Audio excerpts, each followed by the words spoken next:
सत्पते व्रतं चरिष्यामि तच्छकेयं तन्मे राध्यताम्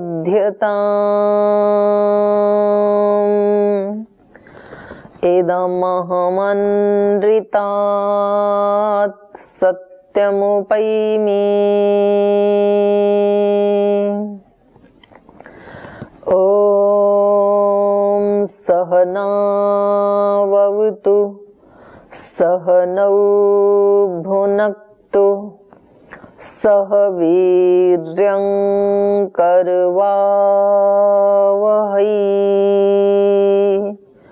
तेजस्विनावधीतमस्तु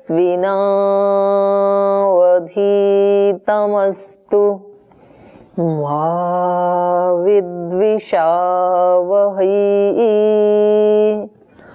ॐ पावकानः सरस्वती वाजीभिर्वाजिनीवती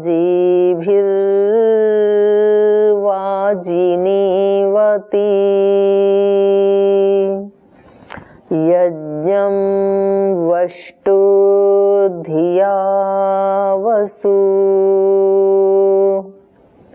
ॐ शान्ति शान्ति शान्तिः।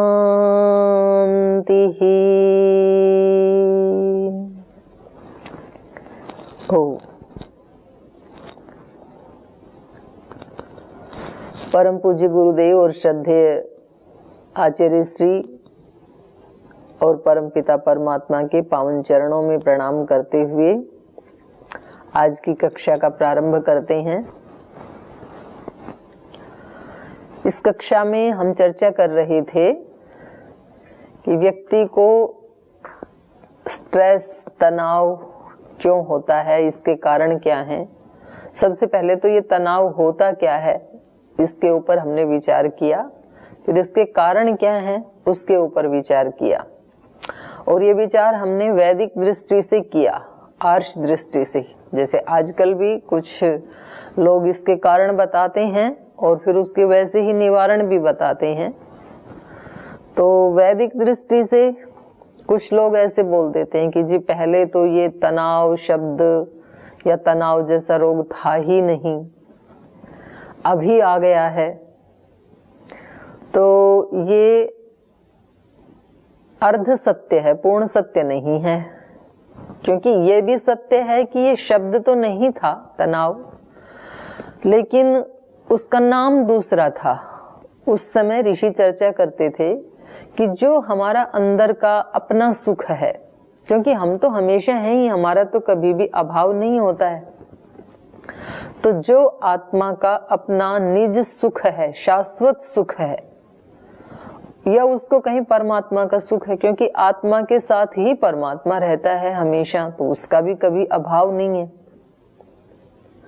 तो उस नित्य सुख में, शाश्वत सुख में, आत्म सुख में, परमात्म सुख में ऐसी कौन सी बाधाएं हैं जिससे, जिन बाधाओं के चलते हम उस अपने निज सुख से परिचित नहीं हो पाते हैं। ऐसा विचार ऋषि करते थे और इसके कारणों को अभिव्यक्त करते हुए 9 कारण बताए थे। व्याधिस्त्यान संशय प्रमाद आलस्य विरति भ्रांति दर्शन अलब्ध भूमिकत्व। तो ये हमारी चर्चा चल रही थी। तो इसमें पहले आपका कोई प्रश्न हो तो आप पूछ सकते हैं। किसी को पीछे के पार्ट से कुछ पूछना है, किसी का कोई प्रश्न है तो आप अपना हाथ उठा सकते हैं। कौन उठा रहा है भाई? सविता दीदी उठा रही हैं। दीदी पहले आपके चरणों में कोटि कोटि नमन, प्रणाम जी। लास्ट वाला जो आपने समझाया था अनव्यवस्थित तत्व, तो इसमें आपने अनवस्थित तत्व तो उसमें ये था कि जैसे हमारे चित्त के दोष हैं, तो वो हमारे दोष मीन्स आत्मा और परमात्मा से हमें मिलने नहीं देते हैं। हाँ, तो वो क्यों नहीं मिलने देते हमको? हम तो चित्त से सोचते हैं कि हम परमात्मा से मिलें। पर मिलने तो क्यों नहीं देते? चित्त से मिला नहीं जाता ना, चित्त को हटाना पड़ेगा। अच्छा, तो कहते चित्त हैं ना के कि चित्त के उस पार परमात्मा है और इस पार संसार है और चित्त बीच में है, अच्छा, इसलिए नहीं मिलने देता है तो इसलिए नहीं परमात्मा। मिलने देता।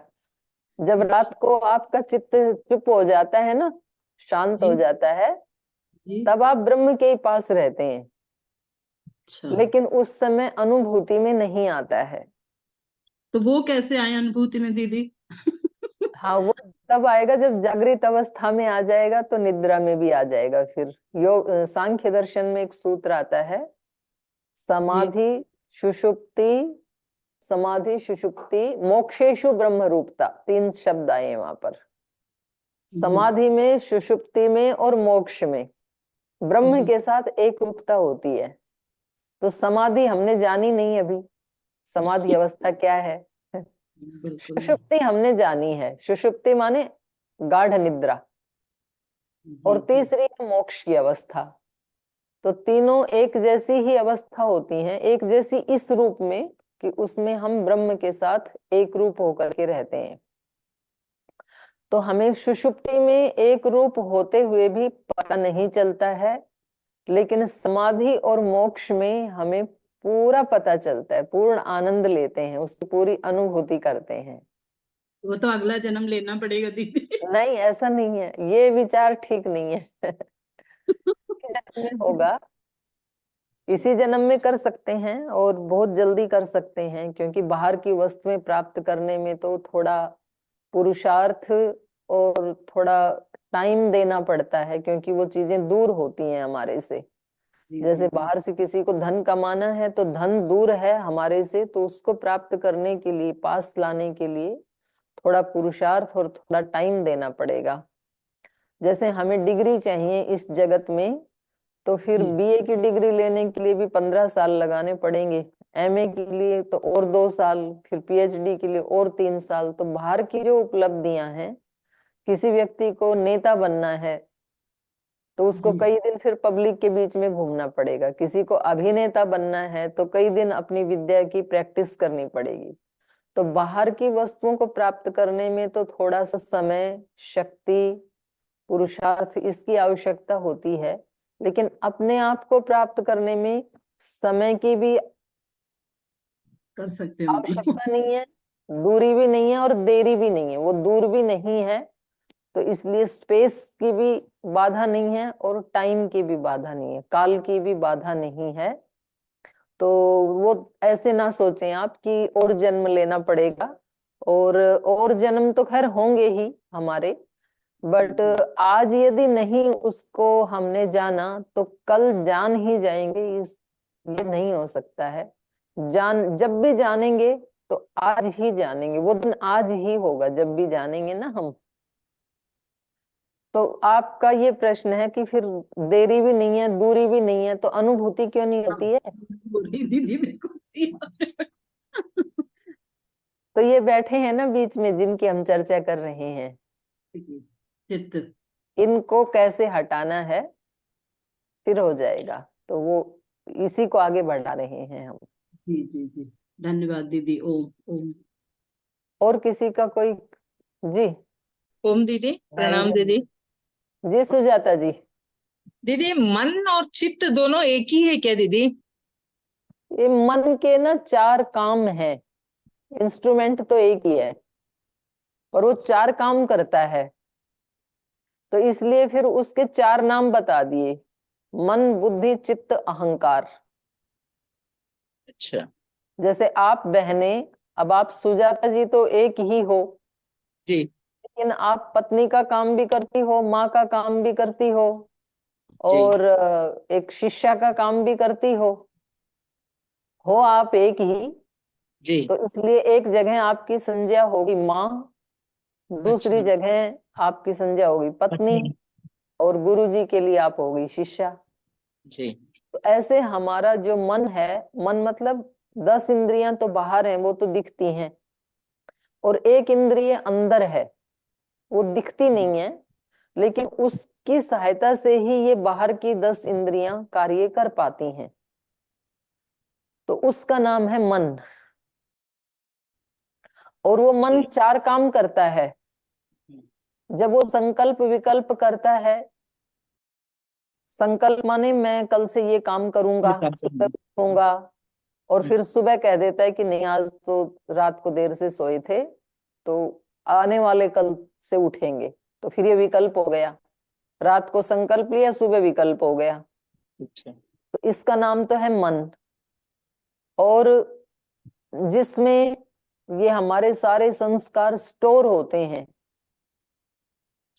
आपके चित्त में। जैसे अभी मैं आपको कहूं कि आप पतंजलि योगपीठ में जो योग भवन है उसका चित्र एक बार बताइए, तो आप तुरंत बता दोगे। आपकी आंखों के सामने तो नहीं है, लेकिन आप अपने घर में बैठे बैठे ही बता दोगे कि ऐसा है, उसमें ऐसे पिलर्स हैं, ऐसे स्टेज है। तो ये सारा कहाँ स्टोर है आपके? वो नक्शा, वो चित्त में। तो जन्म जन्मांतरों के जितने भी हमारे संस्कार हैं, स्मृतियां हैं, वो चित्त में है। और बुद्धि उसका नाम है जो निर्णय लेती है। रात को संकल्प लिया कि उठ जाऊं, फिर सुबह विकल्प आया कि नहीं आज तो बहुत ठंडी है, देर से सोए थे, एक दिन और सो लेंगे तो क्या होगा। तो फिर बुद्धि उस समय आकर के निर्णय लेती है कि नहीं, मुझे टालना नहीं है, ये आलस्य प्रमाद नहीं करना है, मुझे उठना ही है। तो इसका नाम है बुद्धि। तो मन, चित्त, बुद्धि, और चौथा काम है अहंकार। मन का अहंकार माने शरीर को मैंपन का भाव आना। शरीर को हम मैं मानते हैं, ये अहंकार के कारण मानते हैं। मैंने ऐसे किया, मैंने इतनी कक्षाएं लगाई, मैंने इतने शिविर लगाए, मैंने इतने कष्ट उठाए, मैंने इतने सुख देखे, मैंने इतने दुख देखे। ये जो मैं है, ये इसकी अनुभूति तो यद्यपि आत्मा को ही होती है, लेकिन हम जो मैं बोलते हैं ये अहंकार है। अहंकार मतलब यहाँ अभिमान नहीं। अहंकार का मतलब है एक अलग आइडेंटिटी, औरों से जो मुझे अलग करती है, उसका नाम अहंकार है। तो ये 4 काम है मन के ही। मन एक इंद्रिय है, उसको अलग अलग कार्य करने के कारण फिर 4 नाम दे देते हैं, मन, बुद्धि, चित्त, अहंकार। जी दीदी जी प्रणाम। प्रणाम बहन। दीदी जी मेरा नाम रश्मि है। मैं ये पूछना चाहती थी कि जैसे जो भावना मेरी मेरे पेरेंट्स के प्रति रहती है, वो ससुराल में जैसे मेरी सास है या मेरी ननद है या उनके भी बच्चे हैं, जो भावना मेरे मेरे बच्चे की प्रति रहती है, वैसी सेम भावना मेरी उन बच्चों के प्रति उतना वो नहीं रहती है। तो ये भी एक बैरियर है क्या? हाँ, ये बिल्कुल ये बैरियर है, क्योंकि हमने किसी को ये अहंकार के कारण, जो अभी अहंकार की बात हो रही थी ना, तो किसी, आज मैं यद्यपि उसी की ही चर्चा करने जा रही थी, इसको योग दर्शन की भाषा में तो उसको अविद्या कहा है, और दूसरे शास्त्रों में उसी को अहंकार कहा है। आत्मा ने जिसको अपना मान लिया, ये माना हुआ ही है सारा संसार मन से, इसमें फैक्ट नहीं है, और फैक्ट है भी तो वो अनित्य फैक्ट है। जैसे शंकराचार्य जी ने कहा ना, सब कुछ अनित्य है, तो उन्होंने यही बात कहनी चाहिए थी। और उसमें सब कुछ अनित्य है, उसमें मेरा शरीर भी अनित्य है, जिसको मैं कह रही हूं ना, ये भी अनित्य है। तो उन्होंने तो इस तत्व की अनुभूति की थी कि सब कुछ अनित्य है। फिर महात्मा बुद्ध ने इसी बात को महसूस करके उन्होंने कहा सब कुछ क्षणिक है, किसी भी क्षण नष्ट हो सकता है, घड़े जैसे है ये। तो फिर उन्होंने तो अनुभूति की, उन महापुरुषों ने। इसलिए शंकराचार्य जी ने भी कितना काम किया संसार में। उस समय कोई मीडिया नहीं था, कोई साधन नहीं थे, फिर भी घूम घूम करके देखो, उस समय देश के चारों दिशाओं में, चारों कोनों के ऊपर अपने उनकी मठ की स्थापना करना, इतने मंदिर बनवाना, ये बहुत कठिन काम है। तो उनके पास तो अनुभूतियां थी, सिद्धियां थी, इसलिए वो कर पाए। महात्मा बुद्ध ने जब कहा कि सब कुछ क्षणिक है, तो उन्होंने भी इस सत्य को अनुभव किया, जाना, देखा उन्होंने। तो उस समय बुद्ध धर्म का कितना प्रचार प्रसार हुआ, देश में नहीं विदेशों तक, और कितने संख्या में ना, एक टोली की टोली बुद्धम शरणम गच्छामि, बुद्धम शरणम गच्छामि, ऐसे गांव के गांव उनके पीछे हो जाया करते थे।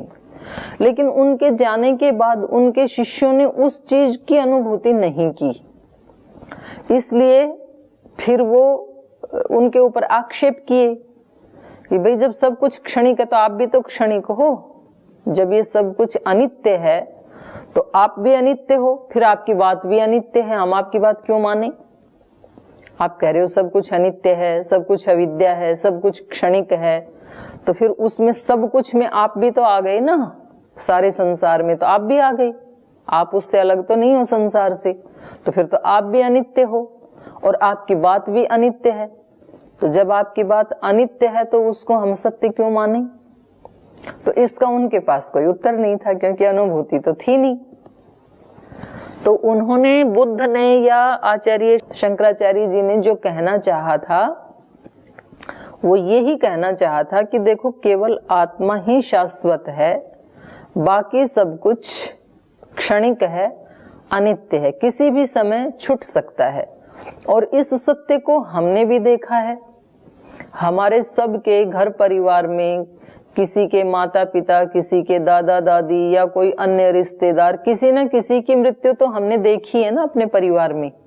और हमने ये देखा है कि वो जाते समय एक सुई भी अपने साथ नहीं ले जा सकी, सब यहीं रह गया।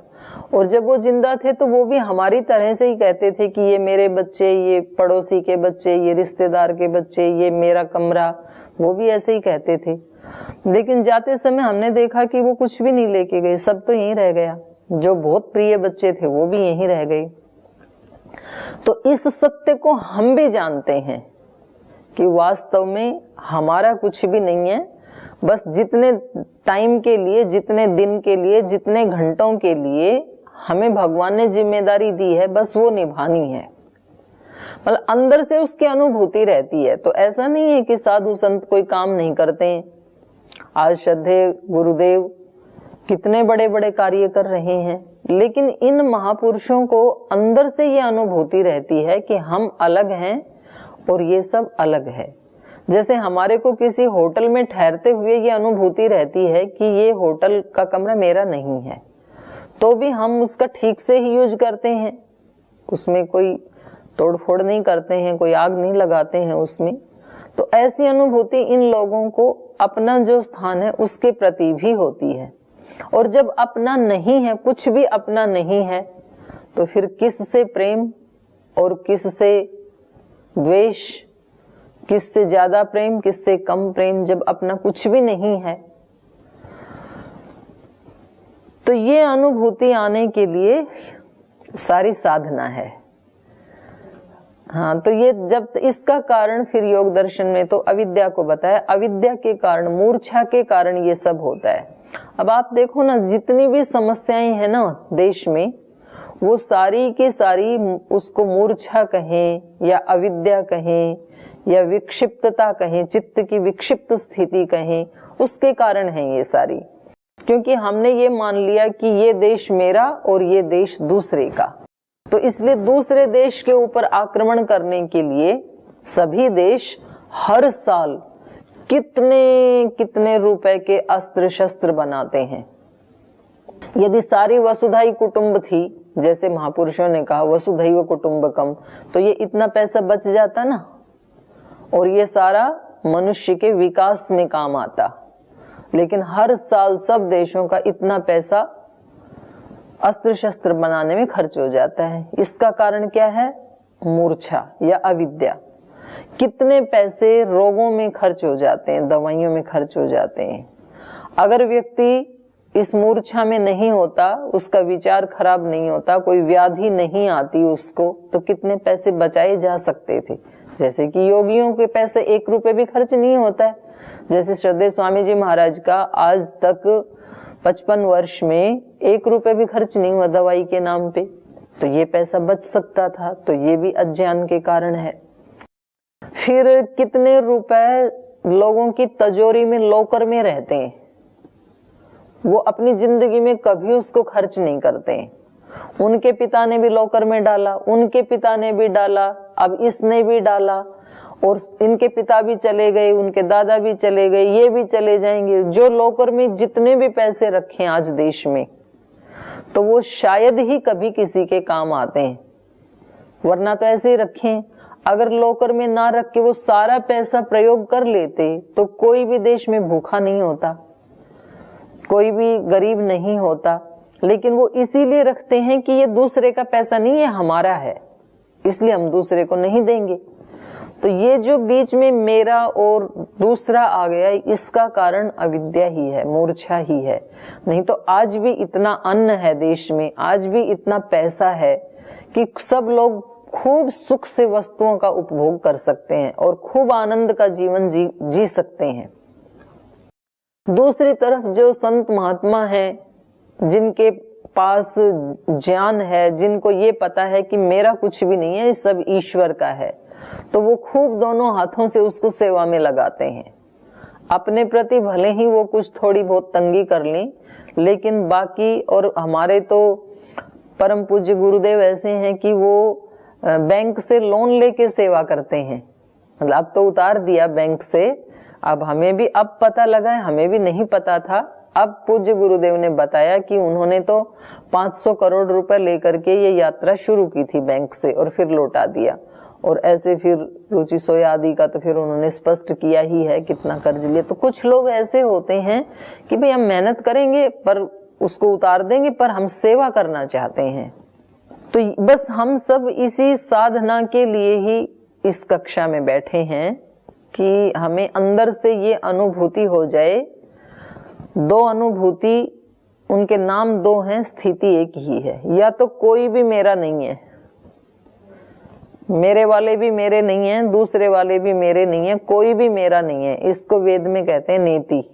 और मेरे, वो मेरे नहीं है इतना नहीं, ये शरीर भी मेरा नहीं है, जिसको मैं कह रहा हूं, ये भी मेरा नहीं है। या तो ये है, या फिर सब अपने ही हैं। दोनों में से कोई भी एक अनुभूति हो जाए। मेरे वाले भी मेरे हैं, पड़ोसी वाले भी मेरे हैं, मेरे जिले वाले भी मेरे हैं, मेरे प्रांत वाले भी मेरे ही हैं, और देश वाले भी मेरे ही हैं। मेरे क्यों हैं? क्योंकि मैं भगवान का हूं और वो सब भी भगवान के हैं। तो भगवान के नाते से देखेंगे तो सब मेरे ही हैं। तो फिर देखो, किसी भी विचार का बार बार चिंतन किया जाता है ना, भावना पूर्वक, तो फिर व्यक्ति की वैसी स्थिति बन जाती है। अब बार बार दूसरों ने हमारे विचार में डाला। छोटे बच्चे को तो कुछ भी नहीं पता होता है, वो पड़ोसी के पास भी उतने ही प्रेम से चला जाता है, अपने घर वालों के पास भी उतने ही प्रेम से चला जाता है। लेकिन जैसे ही थोड़ा थोड़ा वो समझने लगता है, 8-10 महीने का होता है, तो माता पिता उसके मन में डाल देते हैं कि ये तेरी माँ है, ये पिता है, ये परिवार वाले हैं, ये पड़ोसी हैं। फिर और 1 वर्ष का होता है तो माता पिता समझा देते हैं कि नहीं, दूसरों के घर में कोई चीज मिले तो लेना नहीं, पड़ोसी के यहाँ से कुछ नहीं लेना। तो वो डाल डाल के हमारे मन में पक्का कर देते हैं माता पिता, आस पड़ोस के लोग। मान लो बच्चा किसी के घर में बैठा है और उस घर की महिला कह देती है, भाई तू अपने घर जा, तू अपनी माँ से मांग। तब उसको पता लगता है कि मेरी माँ ये नहीं है, मेरी माँ कोई और है। तो ये हमने डाल दिया है। तो बार बार बचपन से जिस विचार का और जिस भावना का अभ्यास हमने किया, उसका ये परिणाम है कि आज हमें कुछ पार्टीशन की अनुभूति होती है, अपने पराई की अनुभूति होती है। तो ये किसी ने डाल दिया। तो ये जो हमने मंथन, चिंतन तो क्या कहेंगे इसको, विचार कहेंगे, इसको अब बार बार उल्टा किया जाए। नहीं, सब मेरे ही हैं, सब मेरे ही हैं, भगवान के नाते सब मेरे ही हैं, मेरे से जितना होगा सबकी सेवा करनी है। तो फिर वो अपने बन जाते हैं। अब देखो ना, आप कहीं और पैदा हुई, आपके पति कहीं और पैदा हुए, और एक 3 घंटे का जो विवाह संस्कार हुआ उसमें ये विचार डाल दिया, आपने भी अपने मन में डाल दिया और दूसरों ने भी डाल दिया कि आप इनकी पत्नी हैं, ये आपके पति हैं। अब आपका ससुराल वाला घर अपना है और मायके वाला घर आपका नहीं है, वो किसी और ने, भाभी ने आके संभाल लिया, आपने ये वाला घर संभाल लिया। तो अब ये ऐसे लगता है कि ये मेरा ही घर है। जिस दिन आप पहले दिन आई थी या 15-20 दिन जब घर में रहे थे, तो तब वो इतना पक्का नहीं हुआ था संस्कार। तो उस समय ये लगता था कि यहाँ तो ये लोग सब्जी भी कैसी बनाते हैं, मेरे घर में तो ऐसी बनती थी। यहाँ ये लोग कैसे रहते हैं, मेरे घर में तो ऐसे होता था। तब तक वही संस्कार था, मेरा घर वो था। लेकिन धीरे धीरे धीरे मेरा मानते मानते मानते अब ये मेरा इतना बन गया कि अब जब कभी पीहर जाते हैं तो वहां जाकर के आप बताती हैं कि हमारे यहाँ तो ऐसे होता है, अब हमारा ये हो गया। तो बार बार हम जिस विचार को या चिंतन को भावना पूर्वक अभ्यास करते हैं, वैसी हमारी चित्त की स्थिति बन जाती है। तो इसी का नाम यहाँ शास्त्र में कहा है अभ्यास वैराग्याभ्याम तन्निरोध है। जब हम इतनी सारी बातें सोच सोच करके चिंता से ग्रस्त हो सकते हैं, बीमारी से ग्रस्त हो सकते हैं, तनाव से ग्रस्त हो सकते हैं, तो बार बार चिंतन कर करके हम इस तनाव से मुक्त भी हो सकते हैं, हम इस अपने पराई के भाव से मुक्त भी हो सकते हैं। इसी का नाम अभ्यास है।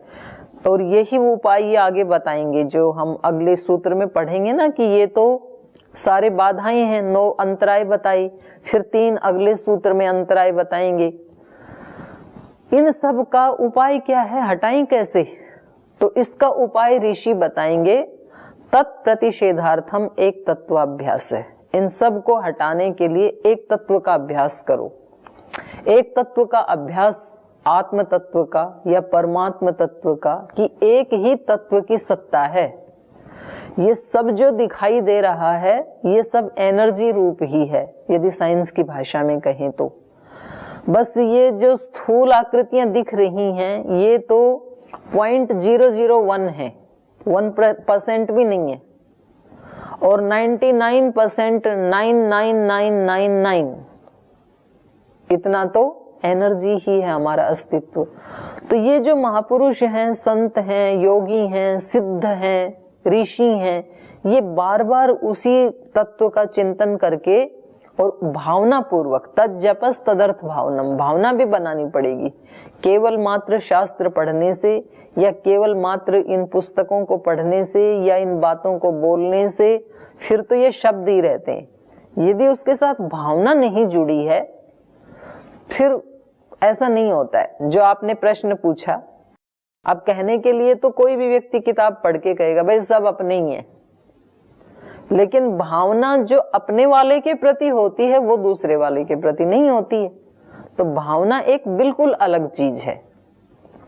तो ये भावना बनने लगती है भगवान के प्रति या आत्म तत्व के प्रति या परमात्म तत्व के प्रति, ये भावना बनने लगती है अभ्यास से। बार बार अभ्यास किया जाता है उसका, तो फिर या तो कुछ भी अपना नहीं लगेगा या तो फिर सब कुछ अपना ही है, ये सत्य है। तो आपने बहुत अच्छा प्रश्न पूछा है, ऐसे प्रश्न पूछने चाहिए, तो मुझे भी अच्छा लगता है बताने में। धन्यवाद जी माता जी। पूज्य माताश्री, सादर प्रणाम आपके चरणों में। मेरा प्रश्न ये है कि अभी बहुत समय से आपके साथ, परम पूज्य स्वामी जी महाराज के साथ हम जुड़े हैं, और मेरी खुद की ये कोशिश रहती है कि किसी के भी प्रति कभी भी कोई नेगेटिव थॉट नहीं आए, हमेशा सबके लिए पॉजिटिव थॉट रहे। पर कभी कभी ऐसा हो जाता है कि जिस व्यक्ति को हम अच्छा भी समझते हैं उसके लिए कुछ नेगेटिव थॉट्स आते हैं। ऐसा हमारे में अभी क्या कमी है जिसकी वजह से वो चाहे 5 मिनट के लिए, और वो अभ्यास और ज्यादा करना पड़ेगा, अभ्यास कम है, और 5 मिनट भी हमें ऐसा सोचते हैं नहीं यही सही है। हाँ, पर 5 मिनट तो ज्यादा हो गया, एक क्षण के लिए भी यदि आ गया ना तो वो भी अपना काम कर ही जाता है फिर। हाँ जी, वो ही नहीं चाहते। जैसे दूध में चलते चलते आपने बस केवल ऐसे छींटे मार दिए दही के हाथ से, तो वो दूध नष्ट हो ही जाएगा, दही बन ही जाएगा उसका। तो ऐसा ही हमारा चित्त भी है। तो इसीलिए साधना की जरूरत है माता जी। तो उससे हमें विचलित भी नहीं होना है। हम ये हिसाब लगा के रखें कि भाई पहले मेरे मन में 10 लोगों के प्रति नेगेटिव थॉट आ जाता था कभी, अब मेरे मन में मैंने 8 को तो हटा दिया, 9 को हटा दिया, अब 2 बचे या 1 बचा। उस 1 के प्रति भी पहले जितना ज्यादा मैं परेशान होती थी उसके बारे में सोच के, अब उतनी नहीं होती हूँ। अब कभी होती भी हूं तो 1 क्षण के लिए होती हूँ। तो ये बता रहा है कि हम आगे बढ़ रहे हैं। ये भी चला जाएगा, उसको अभ्यास भी कर। निकालना चाहती हूँ मैं कि एक देखो, क्षण के लिए भी ये थॉट नहीं आए, विचार नहीं आए। ये कब नहीं आएगा, ये छोड़ना नहीं है, आगे वाले को अचीव करना है। जब हम सीढ़ी पे चढ़ रहे हैं तो नीचे वाली सीढ़ी को छोड़ना नहीं पड़ता, वो अपने आप छूट जाती है जब ऊपर वाली पे पैर रख देते हैं। जब हमें अंदर के सुख का आनंद मिलने लग जाएगा तो ये फिर नीचे वाला अपने आप ही हट जाएगा। ये विचार आपको छोड़ने नहीं पड़ेंगे, आपको पॉजिटिव विचार, सुख देने वाले विचार पकड़ने पड़ेंगे, प्रयास पूर्वक बस सोचना पड़ेगा। आगे बढ़ना है, पीछे वाले को छोड़ने की चिंता नहीं करनी, वो तो छूट ही जाता है। जैसे जैसे व्यक्ति ऊपर चढ़ता है तो नीचे वाला तो छूट ही जाता है। ये मतलब मेरा इसके साथ ही जुड़ा हुआ है कि मैंने जब ये देखा, ऑब्जर्व किया है कि ये स्थिति तब आती है या तो मैं बहुत ज्यादा थकी हुई हूँ हाँ, या कोई स्ट्रेस में हूँ।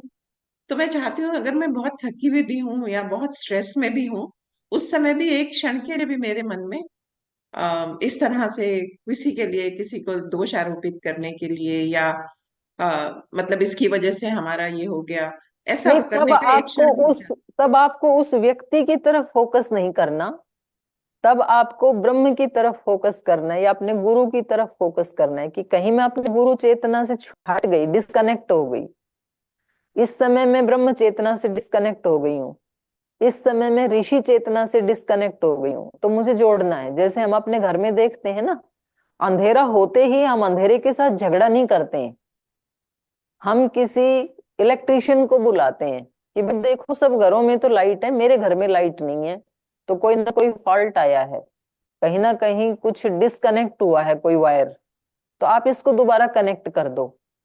तो उस समय में भगवान के सामने साधक को प्रार्थना करनी चाहिए, जो पूज्य स्वामी रामसुख दास जी महाराज कहते हैं, हे नाथ हे नारायण मैं आपको कभी भूलूं नहीं।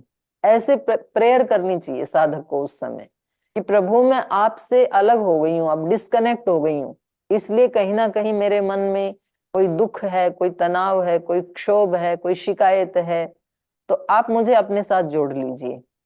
यही इसका उपाय है। और ये बार बार उपाय जब करने लगेंगे तो वो जो सूक्ष्म शक्तियां हैं वो हमारे साथ रहने लगती हैं और वो बहुत फटाफट उसको हटा देती हैं। तो यही मैं उसका तो उपाय है। ऐसे ही जी यही उपाय करना पड़ेगा और कुछ भी नहीं है। जी जी। बहुत बहुत जी धन्यवाद। जी, बोलिए। ओम ओम दीदी जी, सादर प्रणाम, कोटिश प्र- नमन। प्रणाम बहन। हाँ दीदी जी, मैं कह रही थी कि जैसे आपने पिछली कक्षा में पढ़ाया ना कि योग से चित्त की वृत्तियों का निरोध हो जाता है, तो क्लिष्ट और अक्लिष्ट दोनों का हो जाता है या अच्छी रहती हैं, बुरी चली जाती हैं, या फिर मन में क्या चलता है वो अभी तक क्लियर नहीं हुआ।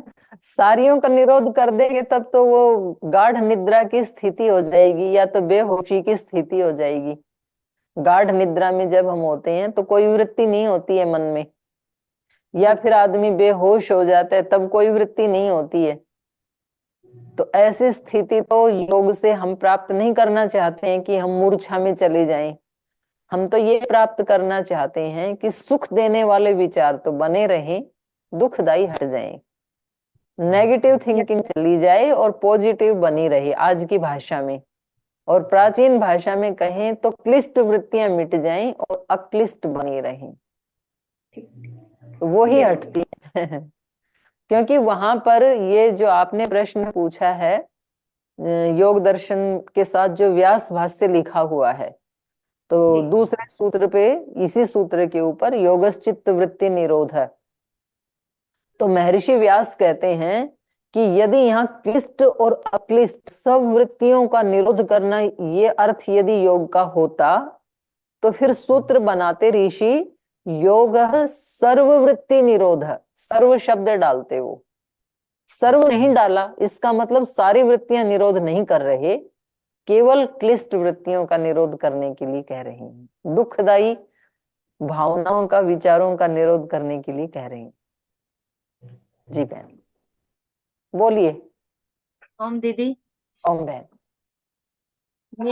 मेरे दिमाग में दो प्रश्न अपना चल नाम भी बता दो पहले। मैं आशा कौशिक, संस्कृत में MA BEd। जी बहन। जी मैं आपके चरणों में मेरा कोटि कोटि नमन, प्रणाम। मेरा प्रश्न ये है कि हम जैसे गृहस्थी हैं, तो हम गृहस्थ मार्ग पर केवल और केवल पूजा पाठ करते रहे, वो संभव नहीं है हमारे लिए। जी। मेरा प्रयास रहता है कि मैं जो कर्म मुझे मिला है, मैं उसी में भक्ति मार्ग ढूंढूं, और उस कर्म के माध्यम से ही क्या मैं उस मोक्ष तक पहुंच पाऊंगी, क्योंकि उसमें पवित्रता लाना मैं अपनी प्राथमिकता समझती तो हूँ। ये तो मैंने कहा ही नहीं, आप कह रहे हो कि जी हम तो गृहस्थ हैं, हम हर समय पूजा पाठ तो नहीं कर सकते। तो गृहस्थ क्या, हम तो सन्यासी होके भी 24 घंटे पूजा पाठ तो नहीं करते हैं, है ना। तो पूजा पाठ का तो मैंने टाइम बताया ना कि सुबह 4 बजे से लेके हम 8 बजे तक कर सकते हैं। जैसे आप हम लोग योग दर्शन की बात करते, तो समाधि की अवस्था वो है कि जब हम सारी वृत्तियों से निवृत्त हो जाएंगे, तो हम एक समाधि की अवस्था में पहुंच जाएंगे। तो वो समाधि वो तो नहीं है, हमारे कर्म में भी तो वो समाधि विद्यमान होगी ना, अगर हम उसको बहुत ही निस्वार्थ भाव से करते हैं, तो क्या वो नहीं, समाधि तो ये अर्थ मैंने नहीं बताया ना कि नहीं, समाधि। मैं अपना प्रश्न मैं बीच में दे नहीं पाती हूँ क्लासेस, क्योंकि हाँ। मेरी वो दूसरी क्लास भी होती है। तो मेरे मन में यह है कि क्या वो भी हम अपनी समाधि की अवस्था माने, जब हम निस्वार्थ भाव से कोई कर्म कर रहे हैं।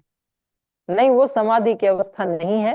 कर्म कर रहे हो तो इसका मतलब आपका शरीर भी इन्वॉल्व है, आपका मन भी इन्वॉल्व है, तो वो तो समाधि की अवस्था नहीं है। समाधि की अवस्था तो चित्त के पार है, बियॉन्ड है वो। जो हमने ये सूत्र पढ़ा था, अलब्ध भूमिकत्व और अनअवस्थित तत्व, जो 2 अंतराय थे ना लास्ट वाले। अलब्ध भूमिकत्व का मतलब ही ये है कि चित्त के आगे भी भूमियां हैं। ये तो मनोमय कोश में है, अभी हम विक्षिप्त अवस्था है ये चित्त की। और जो पंचकोश की दृष्टि से देखें तो शरीर के भाव में रहते हैं, तो अन्नमय कोश। मन के स्तर पे जब जी रहे हैं तो ये मनोमय कोश। अभी 3 कोश और हैं अंदर। तो अभी आपका जो घर है वो 5 कमरों वाला है। तो अभी हम सब रह रहे हैं 2nd नंबर वाले कमरे में, अन्नमय और फिर प्राणमय, प्राणमय मनोमय। उसके आगे तो 3 कोश और हैं अभी। तो आत्मा का साक्षात्कार या समाधि की अवस्था तो होगी 5वें में, आनंदमय कोश में जाकर के होगी। तो अभी आप जब कह रहे हो जी हम निस्वार्थ भाव से काम करते हैं, पवित्र भाव से काम करते हैं, तो क्या यही हमारी समाधि की अवस्था नहीं है? बिल्कुल भी नहीं है। ये आपकी कार्य की ही अवस्था है। अब दूसरी बात, ये प्रश्न हो सकता है आपका, क्योंकि किसी भी समाधिस्थ महापुरुष ने या महायोगी ने सब कार्यों को छोड़ दिया हो, तो किसी भी महापुरुष ने सब अपने काम काज छोड़ करके और फिर वो कहीं गुफा में जाके समाधिस्थ हुए हों, ऐसा तो नहीं है। क्योंकि वो जो हो गए हो सकता है ऐसा भी हो, पर वो हमारे सामने तो नहीं है, वो फिर अदृश्य में है कहीं। पर हमारे सामने जिनको हम महापुरुष कहते हैं, जो हमारे आदर्श हैं, वो राम हैं, कृष्ण हैं, शिव हैं, हनुमान हैं, महात्मा बुद्ध हैं, महावीर हैं और महर्षि दयानंद हैं, जितने भी महापुरुष हैं, हमारे गुरु नानक देव हैं, उन सब ने तो कार्य किया है। तो उन्होंने तो अपने जीवन में ही इसको नहीं बताया कि भाई ये सब छोड़ो, सबसे हटो, तब हम समाधिस्थ होंगे। गीता में तो योगेश्वर श्री कृष्ण खुद इस बात को बताते हैं 2 अध्याय में, जब अर्जुन उनसे पूछते हैं समाधिस्थस्य का भाषा, स्थित प्रज्ञस्य का भाषा समाधिस्थस्य केशव। हे केशव, ये बताओ कि स्थित प्रज्ञ की कैसी भाषा होती है? स्थित भी किम प्रभाषेत है, जो स्थित किमासीत व्रजेत स्थिति किम प्रभाषेत, कैसे बोलता है वो, कैसे बैठता है, कैसे चलता है। तो इसका मतलब क्या है कि समाधि की अवस्था में भी व्यक्ति अपने सारे काम कर सकता है, क्योंकि बोल रहा है, चल रहा है, तो ये तो क्रिया है ना। तो क्रिया करते हुए भी आदमी समाधिस्थ हो सकता है, ये तो पॉसिबिलिटी है। ठीक है, तो ये तो किसी भी महापुरुष ने नहीं कहा, इसलिए ये तो प्रश्न ही नहीं बनता है कि जी हम समाधि, हम तो गृहस्थ हैं। तो ये आपका जो प्रश्न है, इसका उत्तर ये है कि ये तो किसी भी महापुरुष ने कहा ही नहीं, और हम भी यही कह रहे हैं। लेकिन ये कहीं भ्रम ना हो जाए व्यक्ति को, क्योंकि हर व्यक्ति ये मानता है कि मैं बिल्कुल ठीक हूं और मेरे जो कर्म हैं वो ही मेरी पूजा है। लेकिन यदि मेरे कर्म मेरी पूजा बन गए हैं तो फिर मेरे जीवन से कुछ स्पेशल घटित होने लगेगा। फिर मेरा जीवन वही महात्मा बुद्ध जैसा होगा, फिर सामान्य जीवन नहीं हो सकता है। फिर मेरा जीवन महर्षि दयानंद जैसा होगा, फिर भगवान महावीर जैसा होगा मेरा जीवन। क्योंकि सूर्योदय हो जाए और किसी को पता ही ना लगे कि सूर्योदय हो गया, ये नहीं हो सकता है। सूरज उगते ही तो पूरे संसार का अंधेरा नष्ट हो जाएगा। तो जिस दिन हम समाधिस्थ होकर के कर्म करेंगे ना, उस दिन तो भारत में नहीं पूरे विश्व में पता लग जाएगा कि कोई बहन समाधिस्थ हो चुकी है। तो ये हम उसकी तरफ बढ़ रहे हैं, ये बहुत अच्छी बात है। तो आप शायद सुबह की कक्षा अटेंड नहीं कर पाती हैं। सुबह की कक्षा का जो हमारा सस्वर वेद पाठ वाली कक्षा है, उसमें हमारा पूरा बल इसी के ऊपर ही होता है कि हमें दिन भर जो अपने कार्य करने हैं, और इस कक्षा में भी हम इसको ले सकते हैं, क्योंकि अभ्यास वैराग्याभ्याम तन निरोध, और अभ्यास कितना करना है, सतु दीर्घ काल नैरंतर्य सत्कारा सेवितो दृढ़ भूमि। तो सूत्र आपने पढ़ रखा है, दीर्घ काल तक करना है। दीर्घ काल मतलब क्या है वहां पर, 10 साल 20 साल 50 साल, कितना? दीर्घ काल का मतलब है मरण पर्यंत।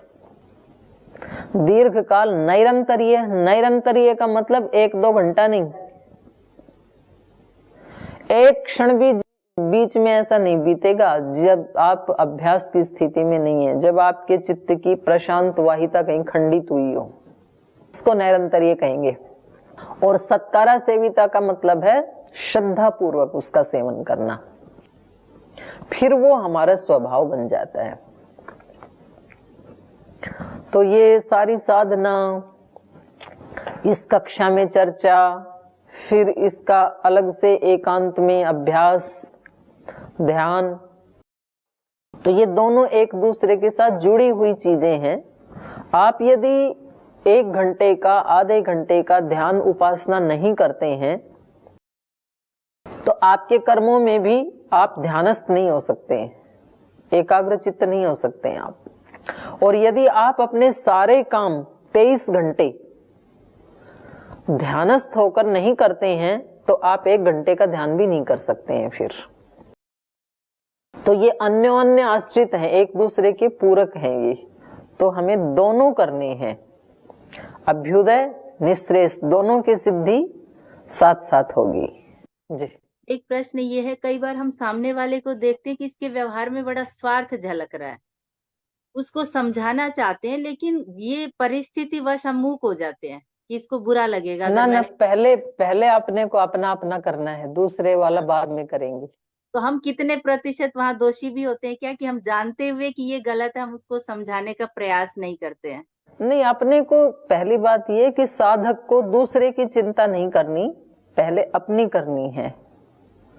तो इसको थोड़ा बाद वाले अगले स्टेप पे लेंगे, दूसरे को समझाने वाला। पहले अपने आप को कैसे समझाना है उसको इस कक्षा में हम चर्चा करेंगे, अपने आप को कैसे ठीक करना है। हाँ, उनका प्रभाव हम पे ना आए, पहले इसकी साधना करनी है। चलिए आगे चलो। बहुत बहुत धन्यवाद दीदी। तो अभी आगे चलें, आप किसी और का बचा होगा तो फिर कल ले लेंगे प्रश्न। अभी अगला सूत्र पढ़ते हैं। तो देखो, हमने जो चर्चा की थी इस सूत्र में, व्याधि शुरुआत होती है अंतरायों की व्याधि से। व्याधि का मतलब कोई रोग, और रोग का मतलब जरूरी नहीं है कोई शारीरिक रोग ही हो व्यक्ति को। शारीरिक रोग भी हो सकता है, मानसिक रोग भी हो सकता है, भावनात्मक रोग भी हो सकता है। जिस व्यक्ति की भावनाएं ऊंची नहीं हैं वो भावनात्मक रूप से रोगी है। जिस व्यक्ति के विचार ऊंचे नहीं हैं, विराट नहीं हैं, बहुत सीमित सोचता है, छोटा सोचता है, तो वो फिर मानसिक रूप से बीमार माना जाएगा। और शारीरिक रूप से बीमार होते हैं वो तो सब दिख ही जाता है। तो व्याधि यदि है व्यक्ति को किसी भी प्रकार की, क्योंकि प्रज्ञा के अपराध से व्याधि आती है, ऐसा आयुर्वेद में भी कहा है और ऐसा योग दर्शन में भी कहा है। तो व्याधि आने का मतलब है कि वो व्यक्ति मानसिक रूप से या भावनात्मक रूप से या प्राण के स्तर पे कहीं ना कहीं तो कुछ तो दोष है। व्याधि यदि होगी तो स्त्यान भी जरूर होगा। स्त्यान माने चित्त की अकर्मण्यता, फिर चित्त करने योग्य कामों में नहीं लगेगा। और चित्त यदि अकर्मण्य है तो जरूर फिर संशय भी उत्पन्न होंगे। शास्त्र के प्रति संशय उत्पन्न होगा, धर्म के प्रति संशय उत्पन्न होगा, अपने ऊपर भी संशय उत्पन्न होगा। मैं ठीक कर रही हूं या नहीं कर रही हूं, मैं ठीक लोगों से जुड़ी हूं या नहीं जुड़ी हूं, तो संशय भी जरूर उत्पन्न होगा। और यदि मन में संशय है तो फिर व्यक्ति प्रमाद भी करेगा, क्योंकि अभी पक्का निर्णय नहीं हुआ ना कि मुझे क्या करना है और क्या नहीं करना। तो बीच बीच में विक्षिप्त चित्त होने के कारण कभी कभी अच्छे कार्य भी करेगा तो कभी कभी अच्छे कार्य नहीं भी करेगा। तो यदि व्याधिग्रस्त हैं तो स्त्यान भी जरूर होगा। स्त्यान यदि है तो फिर संशय भी मन में जरूर होगा। और यदि संशय से युक्त मन है तो प्रमाद जरूर करेगा व्यक्ति, या तो सक्रिय प्रमाद करेगा या तो निष्क्रिय प्रमाद करेगा। संशय युक्त है तो न करने योग्य काम को कर लेगा, करने योग्य को नहीं करेगा। तो दोनों प्रकार के प्रमाद भी कर सकता है। और फिर उसको आलस्य भी जरूर घेरेगा। आलस्य आएगा तो अविरति भी जरूर रहेगी। अविरति का मतलब है संसार से अनासक्त न होना, माने संसार में अभी रति है, संसार अभी अच्छा लगता है। क्योंकि आगे जब तक ऊपर वाली सीढ़ी के ऊपर कदम नहीं रखा तो व्यक्ति को पीछे वाली नीचे वाली छोड़ने में डर लगेगा ना, कि अगर इसको छोड़ दूंगा तो मैं गिर ही जाऊंगा, खड़ा किस पे होऊंगा। ऊपर वाली सीढ़ी तो मिली नहीं और नीचे वाली छोड़ दी व्यक्ति ने, तो अब क्या होगा, तो गिर जाएगा ना व्यक्ति। तो इसलिए नीचे वाली सीढ़ी को वो छोड़ेगा नहीं, घर परिवार संसार को छोड़ेगा नहीं, रिश्ते नातों के प्रति आसक्ति को छोड़ेगा नहीं, धन ऐश्वर्य के प्रति जो आसक्ति है उसको छोड़ेगा नहीं व्यक्ति। इसका नाम है अविरति। सुनेगा, खूब पढ़ेगा, लेकिन अंदर से इस आसक्ति को नहीं छोड़ पाएगा। और जब तक संसार में रति है, आसक्ति है, तब तक उसका भ्रांति दर्शन बना ही रहेगा। चीजें ठीक ठीक नहीं दिखेंगी। फिर संसार सुखदायी मालूम पड़ेगा, अध्यात्म दुखदायी मालूम पड़ेगा। संसार हमारे लिए है ऐसा मालूम पड़ेगा, अध्यात्म केवल साधु सन्यासियों के, ब्रह्मचारियों के लिए है ऐसे मालूम पड़ेगा।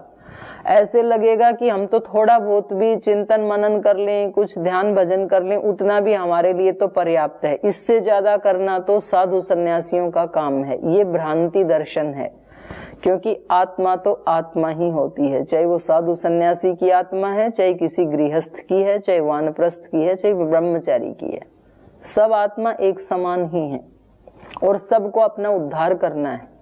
ये तो इस संसार के कार्य व्यवहार के कारण ये वर्ण आश्रम हमारे ऋषियों ने बना दिए कि भाई सब अपने अपने हिस्से का काम करेंगे तो संसार की व्यवस्था ठीक से चलती रहेगी। बाकी आध्यात्मिक होना ये सब आत्मा का परम धर्म है। तो ये भ्रांति दर्शन भी होगा उस व्यक्ति को जब आसक्ति होगी। तो भ्रांति दर्शन है यदि, तो अलब्ध भूमिकत्व भी जरूर होगा। अलब्ध भूमिकत्व का मतलब है इस चित्त चेतना के पार भी कोई चेतना है, वो प्राप्ति नहीं होगी कभी भी। माने वो दूसरे वाले कमरे में ही पूरा जीवन जीता रहेगा। मेरे अंदर और भी अभी 3 कमरे हैं और जिनमें अकूत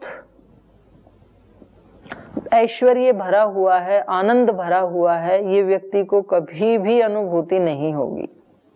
वो केवल मन के प्राण के स्तर पर ही 100 साल तक जीते जीते यहीं से ही विदा हो जाएगा। फिर इसका नाम है अलब्ध भूमिकत्व।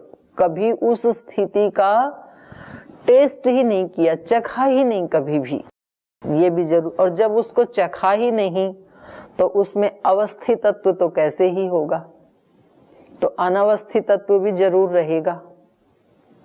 अनवस्थित तत्व का माने अवस्थित न होना उसमें।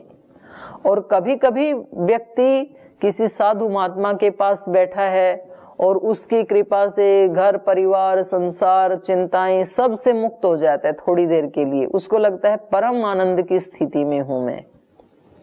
लेकिन जैसे ही वो वहां से बाहर जाता है, थोड़ी देर के लिए लगता है उसको कि अब तो बस मैंने सब समझ लिया, ऐसे ही मेरे को आगे जीवन जीना है। जैसे यहाँ योगग्राम में कुछ साधक आते हैं, फिर महाराज जी के सानिध्य में 8-10 दिन रहते हैं, इतना आनंद आता है और व्यक्ति को लगता है कि बस अब तो घर जाकर के भी ऐसे ही जीवन जीना है। कितना आनंद है, कोई चिंता नहीं है यहाँ पर, कोई तनाव नहीं है, और घर जाकर के फिर उसी को पकड़ लेता है। तो ये है अनवस्थित तत्व।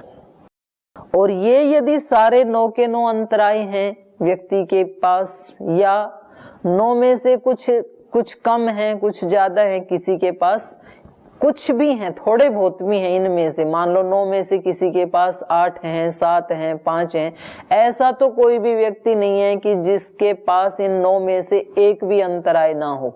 ये तो मैं गारंटी से कहती हूँ, क्योंकि अगर इनमें से एक भी अंतराय नहीं होगा तब तो आत्म तत्व की प्राप्ति हो ही जाएगी। तब तो वो आत्मवेता और ब्रह्मवेता बन ही जाएगा, और तब तो उसका संसार में कोई काम ही नहीं है, फिर तो वो मोक्ष को प्रयाण करेगा। तो इन सारे अंतरायों के होते हुए फिर अगला इसका परिणाम है व्यक्ति दुख से युक्त होगा। जो अगले सूत्र में कहा, दुख दोर्मनस्य अंगमेजयत्व श्वास प्रश्वासा विक्षेप सह भुव।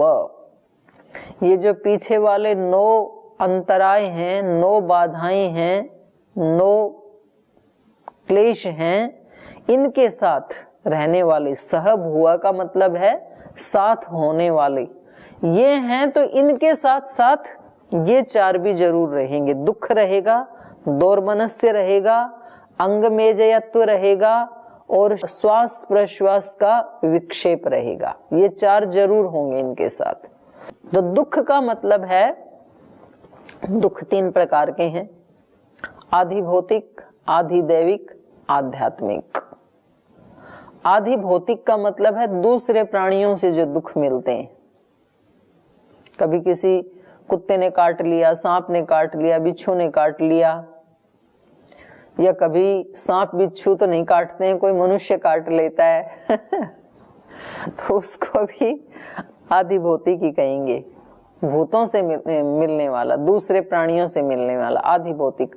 आधि दैविक, आधि दैविक होते हैं देवों से मिलने वाला। ये जो 5 महाभूत हैं ये भी हमें कष्ट देते हैं। या अचानक अतिवृष्टि हो गई, या अचानक अनावृष्टि हो गई, या जैसे अभी बहुत ज्यादा ठंड पड़ रही है तो लोगों की फसल नष्ट हो जाती है, लोगों को बीमारियां हो जाती हैं, मृत्यु तक भी हो जाती है। तो ये आधि दैविक दुख हैं। जैसे 2 साल तक कोरोना ने दुख दिया, तो इस प्रकार के जो दुख हैं उनको बोलते हैं आधि दैविक। और तीसरे दुख हैं आध्यात्मिक। आध्यात्मिक मतलब जो अपने ही अंदर से दुख पैदा होते हैं, आत्मा के सानिध्य से। आत्मा के सानिध्य से दुख उत्पन्न नहीं होते। शरीर में, चित्त चेतना में जब ठीक ठीक समझ नहीं होती है हमें, मन बुद्धि प्राण आदि में, तो उससे दुख उत्पन्न होते हैं।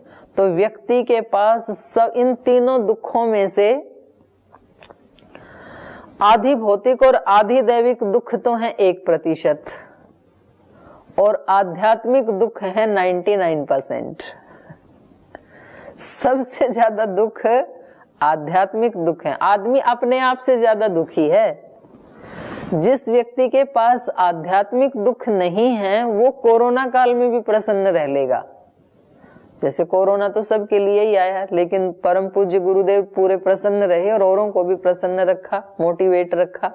तो कोरोना तो सबके लिए ही था ना, लेकिन तो भी उन्होंने ऐसे जो दुख हैं या आदि भौतिक दुख भी दूसरे प्राणी दुख देते हैं तो उससे भी वो व्यक्ति बहुत जल्दी उभर जाएगा।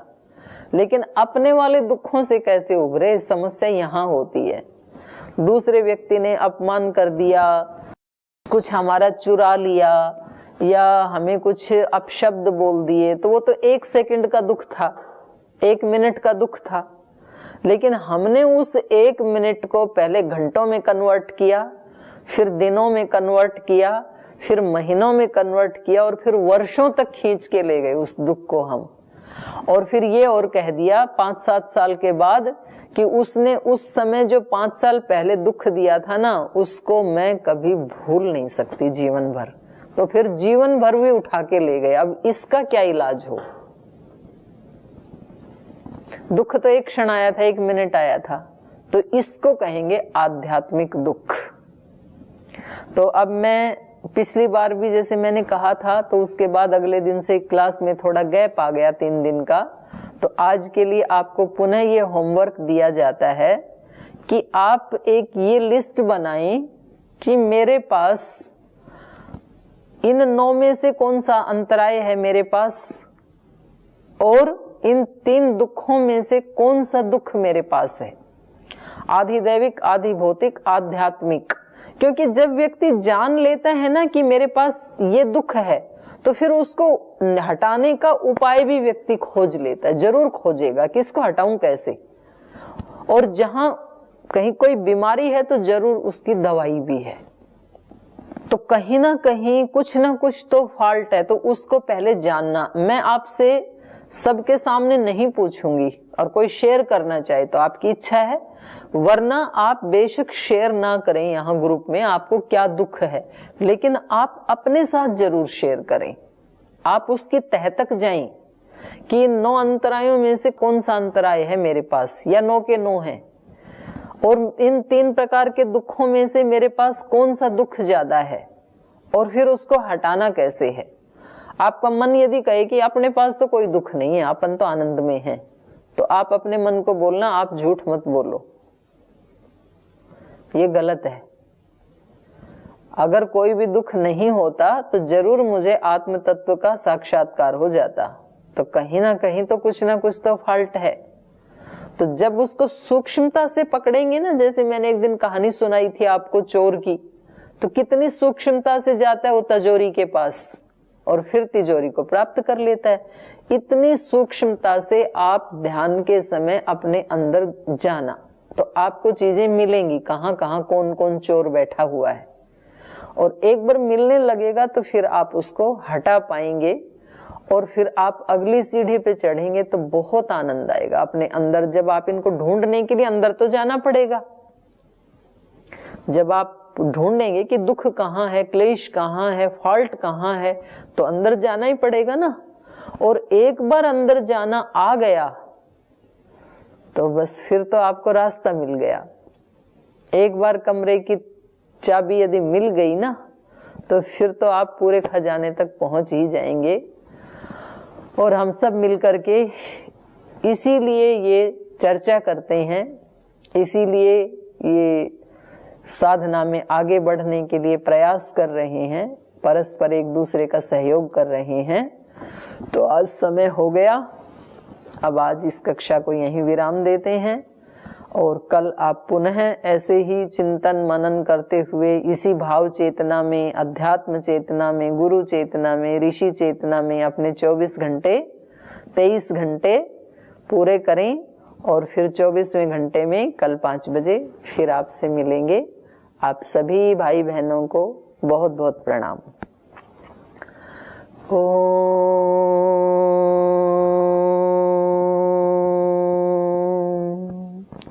शांति शांति शांति।